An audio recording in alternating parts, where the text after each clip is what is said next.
Just a quickie, bit of a weird one. Obviously, out with my mates, they're round and about. You know, they're doing their thing, aren't they? Following their nose.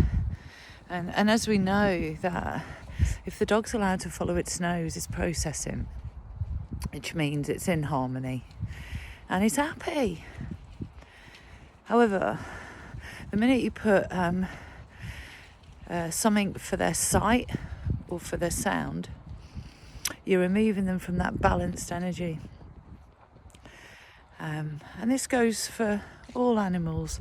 It's only humans do sight and sound the most, and they love it, don't they?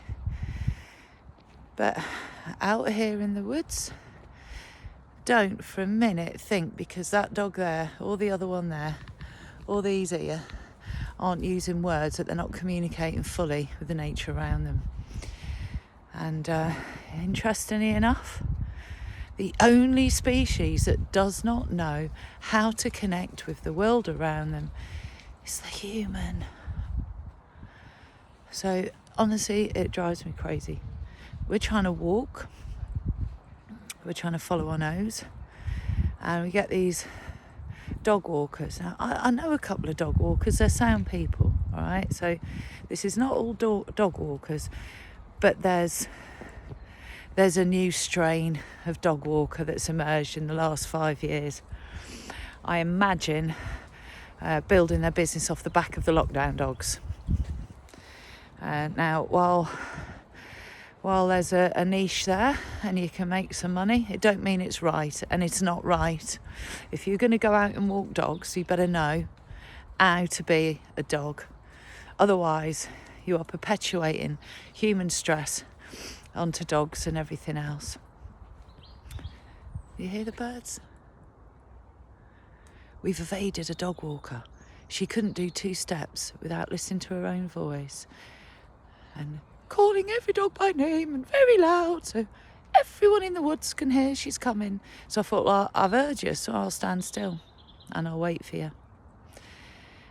And she saw me and she took another track. Why? Because she don't trust the dogs, she don't trust my dogs, she probably don't even like dogs. She just wants to be heard and seen with the dogs. And I'm saying now, the same with respect to the dogs and the children. Can the grown-up humans be a bit fucking grown up, please? Can you have a bit of respect? Trust and respect. If you haven't got a handle on that, can you stay away from the animals and the children until you've learned how to behave around animals and children? Another little rant. But I'm right though. So I won't be told to shut up when I'm speaking the truth. And I've seen and heard enough of it and there's so much trauma created by it even today. Did we not learn anything in the last 5 years? Did we just learn more of, oh, let's make money, let's compete, and let it be about me and what I have to say, and my feelings? Oh man, there is a place for a grown-up on this earth, and it's to serve and be grateful and to treat those that are lesser in so much as less able, i.e. old people, disabled people, children, animals. We're meant to respect and trust them and give them the best of us. It is not about a person being amazing and everyone seeing them and going, oh wow, you're amazing, because those people are fucking not amazing. They're just stupid and they're pissing the rest of us off. And excuse my language, but I can't curb my honesty, and I won't. Do you hear it?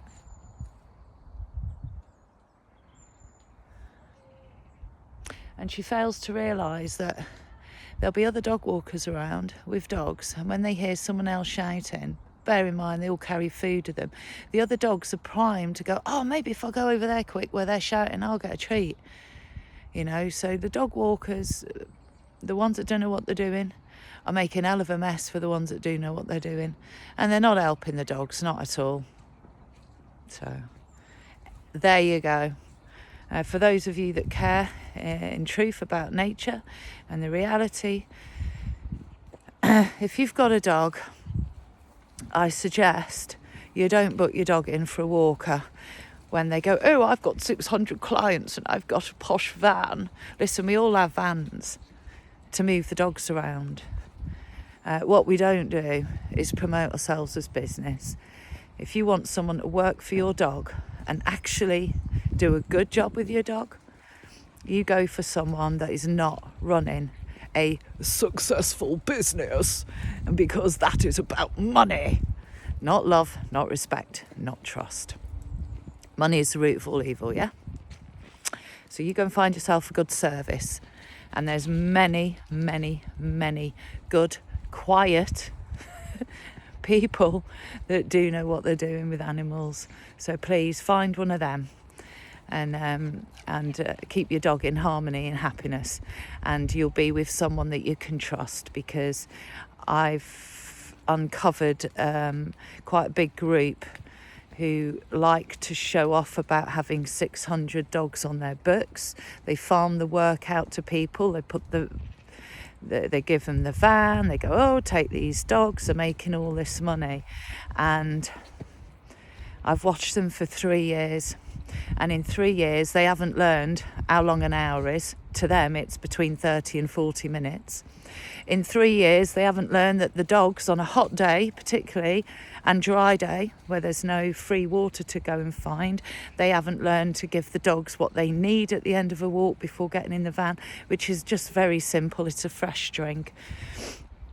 And they haven't learned to allow those dogs to feel relaxed while in their company. They control through squeaking, shouting, and getting food out. That is not a pack walk. That is not even a decent dog walk. That is a human, stupid game. Do not give those people your money. They are wrecking your dogs. I won't say who they are, but you can pop on Google, because everything I've said on here, I actually told them straight.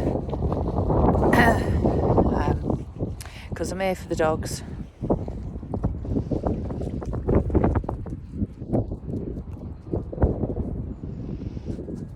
And so should the rest of the grown-ups. You should be here for dogs, children, old people, disabled people. And if you're not, you got it wrong. You're on the wrong side.